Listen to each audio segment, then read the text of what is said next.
بسم اللہ الرحمن الرحیم۔ رسول اللہ صلی اللہ علیہ وسلم سب لوگوں سے زیادہ جواد تھے، اور رمضان میں دوسرے اوقات کے مقابلے میں جب جبرائیل علیہ السلام آپ صلی اللہ علیہ وسلم سے ملتے بہت ہی زیادہ جود و کرم فرماتے۔ جبرائیل علیہ السلام رمضان کی ہر رات میں آپ صلی اللہ علیہ وسلم سے ملاقات کرتے اور آپ صلی اللہ علیہ وسلم کے ساتھ قرآن کا دورہ کرتے۔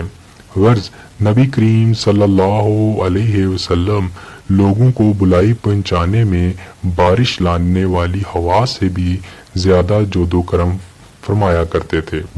صحیح بخاری حدیث نمبر 6۔